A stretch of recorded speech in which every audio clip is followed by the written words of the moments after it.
Well, Jason, congratulations. This is the second installment of On the Engine, and we are very happy to have you here. Thank you. Carolina Panther sounds pretty good to us. Yeah. So, you've been asked a lot of questions, you've done a lot of interviews already. I just want to talk about maybe some of the things that maybe led up to you getting this far. Flag football. Best memories from playing flag football when you were younger. I'd say just being able to play with JD and Justin. I mean, I was still going to school over in Twin, so that was kind of one of the first starts of getting to play with those guys and motivating me to come to high school over here in Dillon. But it was a blast. I'd say the thing that sticks out the most is when we finally won it our 8th grade year, the last year that we could play DFL. So that one's definitely the highlight. Winning a DFL championship's always a good deal Oh, yeah. in Dillon. You played a little bit of baseball for the Cubs. You were the catcher on the team for a while. What did you think of that? Yeah, it was an interesting year. I don't think I hit very many baseballs that year, but I had a blast. It was fun, but like you mentioned, I was playing catcher, but at the time I think I had grown 7 inches between basketball season and football season in the middle of playing catcher, so I ended up quitting playing baseball after that because it was pretty hard on my knees. Yeah.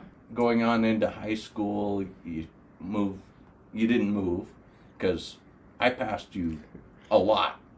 When I was commuting to Twin Bridges, you were coming into Dillon, hitting the weight room and stuff like that early in the morning.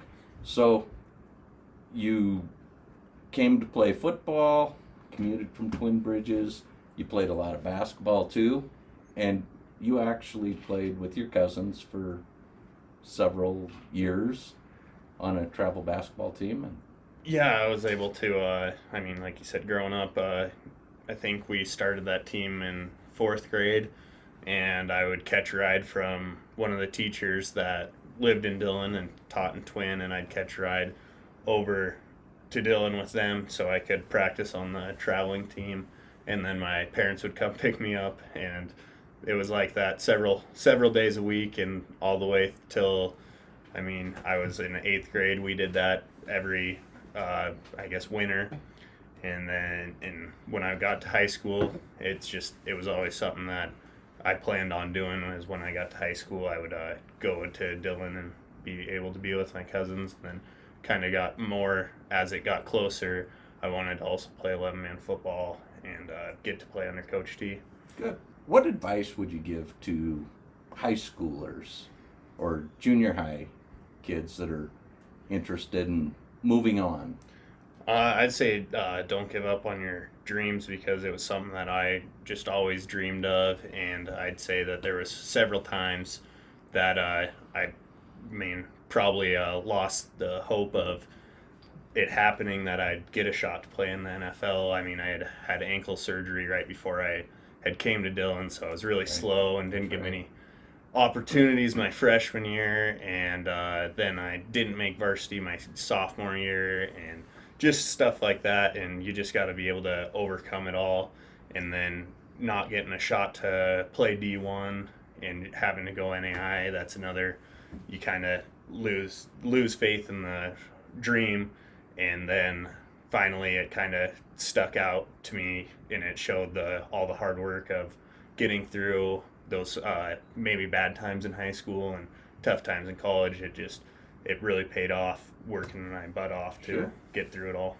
You bet. Track? You did track in high school I did too? do track, yeah. I did it freshman and sophomore year, and like I said, I was really slow at the time, and just enjoyed going out there and getting some form in and hanging out with my buddies. And then that year that my knees went pretty bad, I didn't do it my junior year, and then my senior year I thought I could jump pretty high, so I went back out for it and kept doing the sprints. Still wasn't that fast, and then got to college and kind of got some speed. You gained a lot of speed. I mean, watching you from 8th grade on, and especially after your ankle issue, you gained speed every year. I mean, and now you're pretty quick. So Thanks. Jason, you had the opportunity to be both a Beaver and a Bulldog here in Dillon and Beaverhead County. What would you tell to maybe young athletes who are considering coming to Western and people wondering what Dillon's like? What makes it so special? I mean, just the whole community being right here with you, and you know a lot of them. And I mean, cliche because it's your interview, but the like what you guys do at Engine 18, I mean, helps out so much with you guys giving us food and cooking it for us all the time and helping us out with scholarships. And then on top of that, you just have the full support from the community that I just don't think you get it at other colleges. I mean, you get support in all the other colleges, but not from the entire community as a whole like you get here. You talked about getting the chance to play with your cousins when you came to Dillon. Who are some of the other influences through high school and then on to college who helped shape you into the player that you became? Well, I mean, MJ and Nate, I had known them before I had came. There was the traveling team that I'd played with, so all those guys in my class, Trey and Justin JD were both on it, and Tyler Jory and those guys. I mean, it was like when I moved, it wasn't even like I had to move schools. I was already so in their friendship group already so much that they just kind of welcomed me like I had been going to school with them since I started playing basketball with them. So it was good. Well, you're making a little bit of a switch, moving from rural, outside of Twin Bridges, Montana, to Charlotte, North Carolina. In addition to the football, what's going to be the biggest challenge of adjusting to that new environment? Well, I'm a little worried about the heat. It's a little warmer there, a little more humid. There's going to be quite a few more people than I'm used to, and but I'm hoping that'll be all right. I can probably avoid most of them if I keep on the path and just stay in the facility for most of my time down there, since I get to actually play football as a job, so I can spend most of my time there at the facility and wherever I can find somewhere to live. So, Are you planning to take the old UMW 33 pickup down and take up some space? I don't know. That's a pretty long drive down there. Brittany said that if I make the team, she might have to load up a trailer and move all her stuff down there too. So I don't think I will take that truck down there for a while if I do end up making the team. So. In terms of football, what do you think is going to be the steepest learning curve for you when you do finally get on that field in Charlotte? I'm gonna say that the speed and the size. Not that the frontier. You just get that speed and that size. You don't get it consistently every time. You do see it every now and then, but it's not like you're playing against it consistently every day at practice or game to game. So the speed and the size will definitely be a huge change. You've got Christian McCaffrey. He's easy to tackle. Yeah. Well, the good news is I won't have to tackle him. He's now paid very much, so he's a guy that you do not touch at practice, so I won't have to worry about that. I just got to get close and tag off. All right. You spent a lot of time with Coach Norris and Coach Good in Bulldog football over the last 5 years. Give us a couple funny stories, maybe their quirks or things that you'll always remember from those coaches. Oh, I don't know. You guys are going to get me in trouble here. I'd say one funny thing that Norris does is when he gets mad, he gets his high-pitched voice yell going, and he kind of stomps around and kicks the ground. And so you enjoy that. And I mean, we might give him a little crap when he's not looking for it. But then Rod, every time he says something, he follows it with, "You know what I'm saying? You know what I mean?" So those are two that of their typical sayings or type things that they do. So someday, long time from now, when you finally hang up your cleats, what do you see yourself doing as your second career?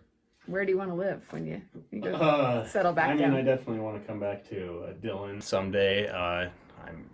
As far as if this pro thing wasn't going to work out, I was going to go into financial advising. And if it does work out, who knows? I might have a little bit more money to try to invest in something else like that. So now it's kind of all up in the air. I guess if the football career doesn't work out for me, I'll probably go into financial investing, which probably won't be able to get back to Dillon right away, but at some point would like to. Best ping pong game you've ever had? Oh man, there's been some good ones. We've had a couple up at your cabin, a couple at Gary's house, and then a couple at the shed that probably shouldn't go into details of those, but yeah, we're definitely play a lot of ping pong around here, so I mean, I'm not the best at it, but JD will kick my butt quite a bit, and MJ used to take it to me, and Nate still kind of does. I think I can get Nate every now and then, but it's a lot of fun. I enjoy playing some ping pong. And speaking of the shed, pool table, what happened to that? It's in storage right now. That's the old pool table from the Dillon bar that lived in my Uncle Bob's basement for a long time, and then was stored out at my Uncle Mike's. And when we moved in there, we pulled it over there and had it in there. Played quite a bit of pool and had the ping pong table on top of it when we weren't doing that. So Yeah. Good. All right. So, foosball. There was the foosball yeah, table. that was also champion? out of the club bar. That I think Kelts got that to us after a year or two of living at the shed. So And the champions are? probably me. No, just kidding. I ain't giving it to you and Bob, that's for sure. So Carolina is well known for barbecue and different kinds of barbecue depending on the region. So will you be trying the barbecue, and do you think it will be anywhere close to Flint's? I definitely will be tasting some barbecue down there, and I don't think that you guys at Engine 18 will ever be beat, so I might be biased on that, but I'll always enjoy your guys' barbecue more. So you weighed 185 pounds coming out of high school. We were on the same rack and bench 3 years ago. How would you say your hard work paid off to get to where you are now? I'd say that one thing, it was a lot easier to put on weight after college when I only had that going on for me, because when I was training over in Bozeman, pretty much my job was to train and eat, and so I was able to put on 20 pounds in about 2.5 weeks rather than the 20 pounds that I put on through an entire college career. In middle school, you were in Twin, right? Yeah. Tough decision to come over to be Red County. Do you think that contributed to your success at all? Or do you think if you went to Twin, you still would have been where you were? That's a tough one. I definitely think that Dillon helped me out a lot, and being able to play 11-man football, having the coaching staff that was here. But I don't know. I don't know if I would have been able to come out of Twin with different offers or not. So Do you credit all your success to your defensive coordinator your senior year? yeah, definitely. I also credit all my success to the defensive coordinator, but That's why you played offense. You get do you think you should have played running back in college and you probably would have been paid like Christian McCaffrey? I don't think that would happen. Become his mom's favorite player. You know, we're not going to be here forever, and you want to leave it better than you found it.